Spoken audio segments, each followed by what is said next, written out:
مفتی طارق مسعود special. سوال یہ ہے کہ یہ دفنانے کے اوپر سمجھے، اور جیسا کہ یہ سننے میں آتا ہے کہ اللہ تعالیٰ نے اس کی موت کب ہے اور کہاں آئے گی، یہ بات تو الگ ہے۔ اب اگر کوئی پاکستانی ملک سے باہر گیا ہوا ہے، اس کی وہاں موت آ گئی، وہاں دفنا دی، وہ بات تو الگ ہے۔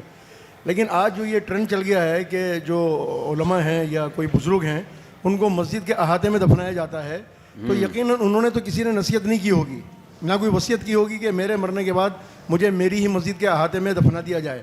یہ ان کی اولادیں یا ان کے جو ہے نا مریدین کر رہے ہیں، تو آیا یہ عمل صحیح کر رہے ہیں؟ اب اچھی نصیحت تو یہ ہوتی ہے، جیسے حضرت مفتی رشید رحمۃ اللہ علیہ کے متعلق سنا کہ انہوں نے فرمایا کہ جی مجھے دفنانے میں جلدی کرنا اور عام قبرستان میں دفنا دینا، ٹھیک ہے؟ تو یہ تو بات سمجھ میں آتی ہے کہ یہ اچھی نصیحت کر کے گئے تو ان کو ان کی وصیت کے مطابق پابوش کے قبرستان میں دفنا دیا گیا اور جلدی دفنا دیا گیا، ٹھیک ہے؟ تو یقیناً یہ جتنے بھی آج کل معاملہ چل رہے ہیں یہ ان کی تو نصیحت یا وصیت نہیں ہوگی، یہ ان کے پیچھے جو ان کے لوائقین کر رہے ہیں یا مریدین کر رہے ہیں، آیا یہ صحیح کر رہے ہیں؟ اور پھر کہا یہ جاتا ہے کہ جس کی جہاں مٹی ہے وہاں چلا گیا، تو کیا وہاں کی مٹی تھی ان کی؟ دیکھیں، یہ جو ایک ہے نا کہ مسجدوں کے احاطے میں امام کو یا بزرگوں کو دفنانا، مدرسے کے احاطے میں دفنانا، اس میں پہلی بات تو یہ ہے کہ مسجد کی جو پوری زمین ہے اگر وہ کسی نے وقف کی ہے مسجد کے لیے تو اس میں تو دفنانا بالکل حرام ہے، کیونکہ وہ مسجد اور مسجد کے متعلقہ امور، اس میں امام کا گھر بن سکتا ہے، مؤذن کا گھر بن سکتا ہے، مسجد کے بیت الخلاء بن سکتے ہیں، یہ سب چیزیں تو ہو سکتی ہیں، وضو خانہ بن سکتا ہے، لیکن کوئی دفن نہیں ہو سکتا، کیونکہ وہ جو چیز جس کام کے لیے وقف ہوئی ہے اس کو اسی میں آپ استعمال کر سکتے ہیں، اس میں بالکل حرام ہے، گناہ کبیرہ ہے، میت کے ساتھ بھی ظلم ہے کہ آپ نے وقف زمین میں اس کو دفن کر دیا۔ اسی طرح مدرسہ اگر کسی نے وقف کیا، مدرسہ وقف کیا بھئی دین کے علم کے لیے، تو مدرسہ اور مدرسے سے متعلق چیزیں تو وہاں ہوں گی، مدرسہ بھی بنے گا، اس میں بیت الخلاء بنیں گے، بچوں کے کچن بنے گا، رہائش گاہیں بنیں گی، استاذوں کے گھر بھی بن سکتے ہیں، یہ سب چیزیں تو ٹھیک ہیں۔ وہاں بھی دفن نہیں کیا جا سکتا کسی کو، کیونکہ مردہ تو زمین جو گھیرتا ہے نا وہ پھر بڑی، وہ تو طبیعت سے گھیرتا ہے وہ زمین، تو وہ بالکل حرام اور ناجائز ہے۔ البتہ بعض مدرسوں میں ایسا ہوتا ہے کہ کچھ حصہ مدرسے کے محتمم نے اپنے ذاتی پیسوں سے یا کسی نے اپنے ذاتی پیسوں سے کچھ زمین خرید کے وقف کر دی ہوتی ہے کہ یہ مدرسے کے استاذوں کے دفنانے کے لیے۔ کچھ مدارس میرے علم میں ہیں جن میں کچھ لوگوں نے مدرسے کے قریب ایک زمین کا ٹکڑا خریدا اور بولا بھائی یہ یہاں کے لوگ اس میں دفن ہوں گے، اساتذہ مشائخ، تو اس میں کم از کم یہ ہو جاتا ہے کہ وہ حرام ناجائز نہیں رہتا۔ لیکن شریعت کے مزاج کے قریب کیا چیز ہے؟ شریعت کے مزاج یہی ہے کہ سب کو عام قبرستان میں دفناؤ، وہ جو سارے مسلمان ہیں نا۔ دیکھو انبیاء کی دعوتوں میں کیا ملتا ہے ہمیں، جتنے بھی پیغمبر تھے سب کہتے تھے کہ انا من المسلمین، ہم مسلمانوں میں سے ہیں، اوزعنی ان اشکر نعمتک التی انعمت علی وعلی والدی، کہ اللہ تو نے جو مجھ پر نعمت کی اور میرے والدین پر کی تو مجھے توفیق دے کہ میں اس کا شکر ادا کروں۔ اور پھر دعاؤں میں کیا آتا ہے کہ وتوفنی مسلمن، تو مسلمانوں میں ہی مجھے موت دے، مسلم بنا کے موت دے، اور مسلمانوں میں ہی میرا حشر ہو۔ تو وادخلنی برحمتک فی عبادک الصالحین، اپنے نیک بندوں میں مجھے شامل کر لے۔ تو اس لیے جو بڑے علماء ہیں ان کی تو یہی خواہش ہونی چاہیے کہ ہمیں بھی عام لوگوں میں ہی دفن کیا جائے، اہل اسلام کے قبرستان میں، الگ سے ہمیں کوئی پروٹوکول نہ دیا جائے۔ تو یہی ہمارے طبی حضرت مفتی رشید احمد صاحب کتنے بڑے عالم تھے، بڑے بڑے علماء ان کے شاگرد ہیں اس وقت جو پاکستان میں بڑے بڑے علماء ہیں، لیکن دفن پاپوش کے قبرستان میں ہوئے ہیں۔ وہ بہت سختی سے انہوں نے منع کیا تھا، میرے لیے کوئی الگ قبر لی یا میرے لیے کوئی الگ زمین خریدی، بہت سختی سے منع، عام مسلمانوں کے قبرستان میں دفناؤ مجھے، لہذا وہ عام قبرستان میں دفن ہے۔ یہ جو پاپوش کا قبرستان ہے آپ جا کے دیکھ لو، ان کی قبر آج بھی موجود ہے۔ تو اس میں اصل سنت بھی یہی عمل ہے، صحابہ کرام سارے جنت البقیع میں دفن ہوئے ہیں، ٹھیک ہے؟ شیخین رحمۃ اللہ علیہ رضی اللہ عنہما، ابو بکر و عمر رضی اللہ عنہما کو پروٹوکول ملا کہ نبی کے ساتھ آپ دفن ہوئے، لیکن عام معمول تو ان کا بھی یہی تھا، جنت البقیع میں سب دفن ہو رہے ہیں، بھائی وہ بھی دفن ہوئے جنت البقیع میں۔ تو یہ چیز تھوڑی سی نامناسب ہے۔ ہاں بعض جگہ یہ خطرہ ہوتا ہے کہ قبرستان اتنے بھر چکے ہیں کراچی کے، اتنے بھر چکے ہیں کراچی کے قبرستان کہ مردے لٹانے کی جگہ نہیں ہے، مردوں کے اوپر مردہ، مردے کے اوپر مردہ، پرانا والا مردہ سائڈ پہ کر دے گا گورکن، پھر نئے والے وہ دیکھ رہا ہوتا ہے کس کی قبر کی رکھوالی ہو رہی ہے کس کی نہیں ہو رہی۔ تو ایسی صورت میں اگر کچھ لوگ اپنے لیے زمین خرید لیں کہ اپنے خاندان کے لیے، یا کوئی مدرسہ الگ سے زمین خرید لے اپنے امپلائیز کے لیے، تو یا کوئی فیکٹری خرید لے کہ بھئی ہمارے مزدوروں کے لیے، تو اس میں کوئی حرج نہیں ہے، وہ مجبوری ہے، وہ پھر عام قبرستان ہی کہلائے گا. کیونکہ قبرستانوں کی حالت تو آپ جا کے دیکھو یار، کراچی کا یہ دیکھو نا پاپوش کا قبرستان کی حالت کیا ہو گئی ہے اس کی. اور پھر گورکن مردے نکال کے بیچ بھی رہے ہوتے ہیں. اب گورکن جو ہے نا، یہ مردہ شاٹ کیا، تازہ پھیپھڑا بیچ دیا، گردے کے ریٹ الگ لگتے ہیں، اور بھی بہت سارے پارٹس بیچ دیتے ہیں، نئے مردوں کے ساتھ یہ کر رہے ہوتے ہیں. تو اتنی مصیبت میں پھر مجبوری میں پھر یہی ہوتا ہے کہ یار اپنے لیے اپنے خاندانوں کے لیے ایک زمین خریدو، اس میں سب دفن ہو جائیں. وہ مجبوری ہے. نارمل حکم یہی ہے کہ جہاں سب دفن ہو رہے ہیں نا انسانوں کی طرح، وہیں جا کے دفن ہو جاؤ. اپنے لیے مرنے کے بعد الگ پروٹوکول مت لو. سمجھتے ہو؟ نہیں صاحب، مسئلہ سارا یہ ہے نا، جیسے آپ نے فرمایا کہ جی عام قبرستان میں جو ہے نا جگہ نہیں رہی، لیکن ہر قبرستان کے اندر 20 سے 25 30 جنازے آ رہے ہیں، وہ کہیں نہ کہیں سے جگہ نکال کے دے دیتے ہیں. اور یہ بھی تو آپ علماء کرام سے سنا ہے کہ جی 70,000 مردے کیسے نکلیں گے قبر کے اندر سے؟ ایسے ہی تو نکلیں گے نا کہ ایک ہٹا کے دوسرا دفنایا جائے گا. دیکھو ہمیں تو حکم ہے جو ہمارا جو مردہ ہو ہم اس کی تعظیم کریں نا. مجبوری میں تو چلو ایک مردے قبر میں دوسرا مردہ دفن کر دیا، مجبوری میں تو ایک الگ بات ہے، لیکن خوشی سے تو کوئی بھی یہ کام نہیں کرتا. ہر شخص چاہتا ہے کہ میرے مرحوم کو میرے ابا میری اماں جو ہے، یا عورت کہے میرا شوہر، تو الگ اس کو جگہ ملے باقاعدہ. اچھا یہ بات اور بتا دیں، جیسے آپ نے پہلے بھی بیانات میں کہا ہے کہ یہ جو زیارت مانے یہ جو نمائش کرتے ہیں مردے کی، اور باقاعدہ روڈ پہ رکھ کے، اور آپ نے تو اپنے متعلق بھی وصیت کی ہوئی ہے جی، اور اچھی بات ہے. تو اب یہ پھر قبر میں لٹا کے بھی زیارت کرواتے ہیں، اور خواتین کی بھی. بس اللہ بچائے. کچھ چیزیں اجمیوں کی بدعتیں ہیں، کیونکہ بہت ہی بری رسم ہے. عربوں میں یہ چیز نہیں ہے. عربوں میں کوئی مر گیا نا، آرام سے ہلکا پھلکا کر کے اس کو دفن کر کے، دفنا کے، مٹی ڈال کے، دعا کر کے نکل لیے، پھر زندگی بھر دعائیں کرتے رہتے ہیں اس کے لیے. ہمارے یہاں کچھ چیزیں غیر مسلموں سے آئی ہیں، کیونکہ ہم ہندوؤں کے ساتھ بہت رہے ہیں، تو وہ کچھ چیزیں مذہبی لوگوں میں، مولاناؤں میں بھی سرایت کر گئی ہیں. دیکھو میت دکھانے کی چیز ہے یا چھپانے کی چیز ہے؟ جب آپ کے محلے میں کوئی نئی دلہن آتی ہے تو ساری خواتین جاتی ہیں نا اس کو دیکھنے کے لیے. اب تو مرد بھی بغیرت بن کے دیکھ رہے ہیں، لیکن پہلے گاؤں دیہاتوں میں کوئی بھی دلہن آئی تو ساری خواتین جاتی ہیں، نئی دلہن آئی ہے، چہرہ دیکھیں گے، بھائی چمک رہی ہوگی، ظاہر ہے نئی تیار ہوئی ہے. تو دلہن دکھانے کی چیز ہے، خواتین دیکھیں اس کو. میت دکھانے کی چیز نہیں ہے. میت کیا ہے؟ بولو. چھپانے کی چیز ہے. کیونکہ انسان جیسے ہی مرتا ہے اس کی روح نکل گئی. اب یہ حقیقت ہے کہ اس پہ جرمز فوراً حملہ کرتے ہیں، اس کو سڑانے کی کوشش شروع کر دیتے ہیں. کیمیائی عمل ہے جو ہوگا، نیک لوگوں کے ساتھ بھی ہوگا، برے لوگوں کے ساتھ بھی ہوگا، تبھی تو مٹی بنیں گے. اللہ نے کیا کہا قرآن میں؟ منہا خلقناکم، اسی مٹی سے میں نے تمہیں بنایا، وفیہا نعیدکم، اسی مٹی میں دوبارہ مٹی کر دوں گا، ومنہا نخرجکم، اور پھر اسی مٹی سے دوبارہ انسان بناؤں گا. تو دوبارہ اللہ نے جو کہا میں تمہیں مٹی بناؤں گا، تو یہ دوبارہ مٹی بننے کا پروسیس تبھی تو ہوگا جب لاش میں کیڑے پڑیں. کیا خیال ہے؟ وہ کیڑے کھائیں، ایک کیمیائی عمل ہو، اور پھر وہ کیڑے کھا کے اس کو ختم کریں، اس میں بدبو ہو، پھر آہستہ آہستہ آہستہ آہستہ آہستہ وہ پورا عمل گزر کے مٹی بن جائے. تو اللہ نے یہ نہیں کہا کہ ہم نے تمہیں اس مٹی سے بنایا اور ہم تمہیں دوبارہ مٹی بنائیں گے بشرطے کہ تم نیک آدمی نہ ہو. یہ بزرگوں کے لیے بھی ہے، نیک لوگوں کے لیے بھی ہے، شہیدوں کے لیے بھی ہے، اچھے برے سب کے لیے. سب نے مٹی بننا ہے. تو مٹی ہاں کرامت کے طور پہ اللہ کسی کی باڈی کو بچا لیں، جیسے بعض شہداء کو اللہ بچا لیتا ہے، باڈی خراب نہیں ہوتی، وہ تو کرامت ہے نا، اس کے لیے تو کوئی سائنٹیفکلی لاجک نہیں ہوتی. عام اصول اللہ کا یہی ہے، چاہے بزرگ ہوں، آپ کے ابا ہوں، آپ کی اماں ہوں، آپ کی بیگم تو ہوگی نہیں، آپ ہوگے، تو کیونکہ وہ تھوڑی پہلے جائے گی دنیا سے، آپ جاؤ گے نا دنیا سے. تو یہ جتنا بھی آپ جب مرو گے تو لاش میں کیڑے بھی پڑیں گے، بدبو بھی پیدا ہوگی، سڑے گی بھی لاش، تاکہ مٹی بننے کا عمل تیز ہو جائے. یہ سب کے ساتھ ہوتا ہے. اسی لیے شریعت نے ہمیں حکم دیا، بھائی میت کے اکرام عزت کا تقاضا یہ ہے کہ اس کے چہرے میں جو تبدیلی آئے اور بدبو آئے یہ لوگوں کے سامنے نہ ہو، یہ مٹی کے نیچے ہو، چھپا دو اس کو. یہ سب کہاں ہو؟ قبر کے اندر ہو. فی الحال اس کو فوراً لوگوں کی نظروں سے چھپاؤ.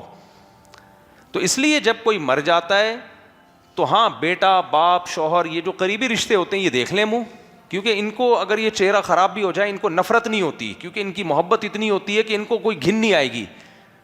لیکن عام پبلک کے لیے اس کو نمائش کے طور پر سڑک پہ لٹا دینا، بہت ہی گھٹیا چیز. کچھ چیزیں ایسی ہوتی ہیں کہ غیرت اور کچھ ہو نا تو وہ سمجھ میں آتی ہیں, ان کو دلائل سے نہیں ثابت کیا جا سکتا. یہ عجمیوں کی بری رسم ہے جو غیر مسلموں سے ہمارے اندر آئی ہے, یہ اسلامی رسم بولو نہیں ہے. اب علماء اس پہ بحث کر سکتے ہیں, اس کے حرام ہونے کی دلیل دو. بھائی کامن سینس کی کچھ چیزیں ہوتی ہیں, غلط چیز ہے یہ, آپ اس کو چوک پہ لٹا رہے ہو, کیوں اتنا پروٹوکول دے رہے ہو اس کو؟ جو شریعت نے جو پروٹوکول دیا ہے بس وہ دو, غسل دو, کفن دو, جنازہ پڑھو اور فوراً اس کو دفناؤ. حدیث میں حکم ہے نا میت کو جلدی دفنانے کا. تو آپ جب چوک پہ کھڑا کر کے پوری رونمائی کروا رہے ہو, لوگ لائن بنا بنا کے دیکھ رہے ہیں, تو یہ تو غلط ہو رہا ہے نا, یہ جلدی تھوڑی, اس سے تو دیر ہو رہی ہے دفنانے میں. تو میت کی عزت اس میں نہیں ہے کہ اس کی ناکوں میں روئیاں ٹھوسی ہوئی ہوں اور کانوں میں روئیاں ٹھوسی ہوئی ہوں اور عجیب سا منہ بنا ہوا ہو اور اس کی تصویریں فیس بک پہ پوری دنیا میں وائرل ہو رہی ہوں اور پھر لوگ جھوٹ بول رہے ہوں کیسا نور ہے چہرے پہ. بعض دفعہ نور ہوتا ہے, بعض دفعہ نہیں ہوتا, وہ تو اس کا نور کا اس سے کوئی تعلق نہیں ہے. اگر اتنا ہی نور ہے 3 دن اور رکھ لینا, پھر دیکھنا کیا حال ہو جائے گا, کیڑے کیا کھا کھا کے بیڑا غرق کر دیں گے. یہ تکلفات ہیں. اسلام تکلفات سکھاتا ہے یا سادگی سکھاتا ہے؟ یہ دولہا کو دکھاؤ آپ, کتنا خوبصورت لگ رہا ہے, شیروانی پہنا ہوا, کتنا خوب. دولہا کی تصویریں وائرل کرو آپ, ہمیں کوئی اعتراض نہیں ہے. مردے کی تصویریں وائرل مت کرو, مردے کو چھپانے کا حکم ہے. ہاں باپ بیٹا بہن بھائی وہ ایک الگ رشتہ ہے, وہ دیکھ لیں, وہ دیکھ ہی لیا ہوتا ہے انہوں نے, جب کوئی مرا ہوتا ہے وہ ان کو ضرورت بھی نہیں ہوتی. تو اس کے بعد پھر جب چھپا دیا بس چھپا دیا, کوئی رونمائی نہیں, کوئی منہ دکھائی نہیں, تیزی تیزی قبرستان لے کر جاؤ اس کو. حضرت عمر نے حکم دیا تھا نا میرے جنازے کو تیزی سے لے کے جانا, اس لیے کہ اللہ نہ کرے میرا ٹھکانہ اگر برا ہوا تو ایک شر کو تم اپنے کندھوں سے اتارو, تو جلدی اتار لو. کتنی تواضع تھی, حضرت عمر تو جنتی ہیں, لیکن اپنے بارے میں تواضع کیسی تھی کہ پھر ایک شر ہے جتنی جلدی اس کو کندھوں سے اتارو, اور اگر میرا ٹھکانہ اچھا ہے تو جلدی میرے ٹھکانے پہنچاؤ مجھے, میرے ٹھکانے پر جلدی پہنچاؤ مجھے. تو ہم کیا کر رہے ہوتے ہیں, میں نے تو اب دیکھا اتنی بری رسومات شروع ہو گئی ہیں. بٹھائے رکھتے ہیں اس کو, وہ چاچا لندن سے آ رہا ہے, فلانے سے بہن آ رہی ہے, بیٹی آ رہی ہے, وہ فلانا وہاں سے آ رہا ہے, وہ جب تک دیکھ نہیں لے گا پتہ نہیں کوئی قیامت آ جائے گی. بھائی سب نے جانا ہے, دیکھا ہوا ہے بس کافی ہے, زیادہ دنیا کو لفٹ نہیں کراؤ. تو اس کو فوراً دفنائیں, قبر میں اس کو چھپائیں, اس کے بعد دعا مانگیں اور واپس آ جائیں, ختم. اب محبت کا تقاضا یہ ہے کہ اس کے لیے دعائیں مانگی جائیں, اور اس غم کو یاد کر کر کے بڑھانا بھڑکانا ہائے ہائے ہائے, یہ بھی غیر مسلموں کے کام ہے. اسلام میں اس کو پسند نہیں کیا گیا. دیکھو نبی صلی اللہ علیہ وسلم کے دور میں ایک عورت کا بچہ فوت ہوا, وہ قبر پہ بہت رو رہی تھی جا کے. آپ نے فرمایا صبر کرو. وہ عورت نبی صلی اللہ علیہ وسلم کو پہچانی نہیں. اس نے کہا کہ آپ کو وہ غم پہنچا ہوتا نا جو مجھے پہنچا ہے تو پتہ چلتا کیسے صبر کی تلقین کرتے. کسی نے بعد میں بتایا تو نبی صلی اللہ علیہ وسلم تھے, اللہ کے نبی تھے. وہ گئی اور کہا کہ یا رسول اللہ میں صبر کروں گی. آپ نے فرمایا انما الصبر عند الصدمة الاولى, جب صدمہ پہنچے نا صبر اس وقت معتبر ہوتا ہے. ہمارے ہاں اللہ نہ کرے کسی عورت کا بچہ مر جائے, ہاں جاہلوں کی طرح بالکل, اور لوگ سمجھتے ہیں بڑی محبت ہے ماں کو, اس کو سختی سے منع کرو. یہ غیر مسلموں کا طریقہ ہے بھائی, یہ نوحہ کرنا اور چیخنا اور گریبان ہا ہا ہا ہا ہا کرنا. انسان کے بچے بنو یار. ہم نے زندگی گزاری ہے نا, ہر طرح کے لوگ دیکھے ہیں, ایسی عورتیں بھی دیکھی ہا ہا ہا کر کے. شوہر مر گیا تو وجہ سے پتہ نہیں تیرا ہی پہلی دفعہ مرا ہے, باقی تو سب کے شوہر قیامت کا اعلان کر کے جائیں گے. باقی جتنے شوہر ہیں وہ سب زندہ رہیں گے قیامت تک, تیرا ہی مرا ہے بس. مر گیا بھائی صبر کرو. بیوی مر گئی تو وہ تو صبر آ ہی جاتا ہے انسان کو. یار ایک تو میرے منہ سے پتہ نہیں الٹی الٹی باتیں کیوں نکلتی ہیں, یعنی پھر بھی صبر کرنے کا. بیوی بھی مرتی ہے, بہت تکلیف ہوتی ہے, میں مذاق کر رہا ہوں, واقعی بہت تکلیف ہوتی ہے انسان کو. گھر رل جاتا ہے, بچوں کو پالنے کے لیے کوئی ملتا نہیں ہے. تو صبر کرو بھائی. شوہر مر گیا صبر کرو, بیٹا مر گیا اللہ نہ کرے, اللہ سب کو زندہ رکھے, تو صبر کرو. یہ چیخنا اور پھر شو مار رہے ہوتے ہیں. جو زیادہ اچھل کود مچا رہے لوگ سمجھتے ہیں اس کو تو محبت تھی. جو بیچارہ آرام سے بیٹھا ہوا ہے اللہ کی تقدیر پہ صبر کر کے آنکھوں سے آنسو ہلکے پھلکے ٹپک رہے ہیں, اس کہتے ہیں بے غیرت آدمی ہے. وہ بے غیرت نہیں ہے, اس کو یہ ناٹک نہیں آتے جو تمہیں آتے ہیں. تو اور اگر غم ہے بھی تو صبر کا ثواب ہے. اسلام میں غم منانے کا کوئی ثواب نہیں ہے. تبھی اسلام یہ برسیوں کو نہیں مانتا کہ ایک سال اماں کی وفات کو گزر گیا اگلے سال برسی. کوئی برسی نہیں ہے اسلام میں بھائی. نہ کوئی ولادت منائی جائے گی نہ برسی منائی جائے گی. بس دعائیں مانگو ساری زندگی ان کے لیے, اور صبر کرو. ہم سب نے جانا ہے. وہ پہلے پہنچ گئے, ہم اگلے اسٹیشن سے اگلی ٹرین سے آپ کے پیچھے پیچھے آ رہے ہیں. تو عرب میں نے یہ چیز دیکھی ہے. کچھ چیزیں عربوں میں بڑی خاندانی ہیں, تو ان میں یہ چیزیں ہمارے یہاں نہیں ہیں. ہمارے بعض مولاناؤں میں بھی ایسا ہے, ابا مر گئے تو ابے بھائی جیسے انہی کے ابا آج دنیا سے گئے ہیں, باقی تو سارے ابا بیکار ابا ہیں. پھر اپنے باپ کے فضائل میں جو زمین آسمان کے قلابے ملائے جاتے ہیں. غیر مسلموں میں پتہ ہے کیا رسم ہے؟ انگریز نا دو انتہاؤں پہ ہیں. آپ یورپ امریکہ جائیں نا, وہاں دو انتہائیں ہیں. جو بالکل لبرل لوگ ہیں, مذہبی نہیں ہیں, ان کے ہاں تو میت کی جو اکرام ہونا چاہیے نا وہ بھی نہیں ہے. ان کے ہاں مر گیا تو کووں کو کھلا دو, بلی کو کھلا دو, کوئی مسئلہ ہی نہیں ہے. وہ پوچھتے ہیں مر گئے تو کیا کرنا ہے, کہہ رہے مجھے جلا دینا, اور زیادہ تر جلوا رہے ہیں اپنے آپ کو. تو وہ گردے پھیپھڑے نکالے, چانپیں وانپیں نکال کے دیکھتے ہیں کس کے فٹ آ رہی ہیں, سب کچھ اسپیئر پارٹس نکال لیا اس کے, اور اس کو اوون میں ڈالا, پکا کے راکھ بنا کے بوتل میں رکھا, چل بھائی کیا کرنا ہے, اب اس کو زمین میں ڈالنا ہے, پانی میں بہانا ہے, وہ آپ کی مرضی ہے. وہ تو بالکل لگتا ہے کہ انسان نہیں ہے, یہ اسپیئر پارٹ کی کوئی دکان ہے. جیسے موٹر سائیکلیں پرانی ہو جائیں تو اسپیئر پارٹ بک جاتے ہیں نا, تو بندہ پرانا ہو گیا, اس کے گردے وسیم کے لگا دو, اور جو لیور ہے وہ جمشید کو دے دو, گھٹنے کی بال کسی کے فٹ آ رہی ہے تو اس کو لگا دو. بالکل اسپیئر پارٹ کی شاپ بن چکا ہے انسان. انہوں نے تو مادہ پرست ہے نا, وہ تو موت کے بعد مانتے ہی نہیں ہیں. اور جو مذہبی لوگ ہیں, جو عیسائیت ہے وہاں, کرسچینٹی ہے یا ہندو لوگ ہیں جو مذہب پہ قائم ہیں, ان کے ہاں بندہ مر جائے نا, جو پروٹوکول دیتے ہیں وہ لوگ, ایک ایک ہفتہ تک اس کو دفناتے نہیں ہیں. مرے گا تو پہلے اتنی رسومات, پنڈت جی آئیں گے, فلانا ترانا پڑیں گے, پھر ہنڈڑا پنڈت جی, جیسے میں کہتا ہوں نا, وہ جو شادی جب پنڈت جی کرا رہے ہوتے ہیں تو کیا بول رہے ہوتے ہیں, الو کے بٹے بھاگ جاؤ, تیرے موقع دوبارہ واپس نہیں آنا, ہنڈڑا پنڈو واپس نہیں آنا, بہت بری برا پسند سمجھا رہے ہوتے ہیں اس کو اپنی زبان میں, اس کو سمجھتا نہیں ہے. تو ایسے میت پہ بھی ان کے چلتے ہیں, بڑے لمبے لمبے پروٹوکول چلتے ہیں. کسی کے مذہب کا مذاق نہیں اڑا رہا میں, خدا نخواستہ کسی کا مذاق اڑانا مقصد ہی, تو میری انٹرٹینمنٹ کی تھوڑی سی عادت ہے نا. ہمارے مولویوں کا بھی تو میں تھوڑا بہت کر رہا ہوتا ہوں, ہمارے مولانا یہ کر رہے ہوتے ہیں, یہ تو ایسی مذاق میں کر رہا ہوں. وہ یہ نہیں کر رہے ہوتے بھائی, وہ اپنا ہی کوئی سمجھا رہے ہوتے ہیں, انسان کے بچے بن جا, پنڈت جی جو ہے نا وہ سمجھا رہے ہوتے ہیں. تو لیکن ان کے جو مذہبی لوگ ہیں, اتنی لمبی ان کی میت کی رسومات چلتی ہیں. بٹھائیں گے, پھر چرچ میں ایک بندہ آئے گا, اس میت کے فضائل بیان کرے گا, یہ کب پیدا ہوئے تھے, کب ان کی شادی ہوئی تھی, پھر تب طلاق ہوئی, استغفر اللہ, کب پھر ان کے بچے پیدا ہوئے تھے, اور پھر کب یہ مرے تھے, اور ان کے کیا کیا کارنامے, اور سب بیٹھے رہیں گے یوں کر کے. اور پھر اس کو ایک ہفتے تک ان کی رسومات چلیں گی. ہفتے کے بعد جا کے بندہ دفن ہوگا, اولاد کہے گی ابا زندگی میں اتنا ٹینشن نہیں دی جتنا مرنے کے بعد آپ نے مجھے اذیت دی, اور لاکھوں روپے خرچ ہو جائیں گے اس کے. اگر وہ یہ کام نہیں کرے گا, لوگ گالیاں دیں گے, دیکھو باپ مر گیا, اس نے کچھ بھی نہیں کیا اس کے لیے, ایک عذاب میں ڈالا ہوا ہے اپنے آپ کو. اسلام نے بیلنس راستہ دیا ہے, اعتدال والا.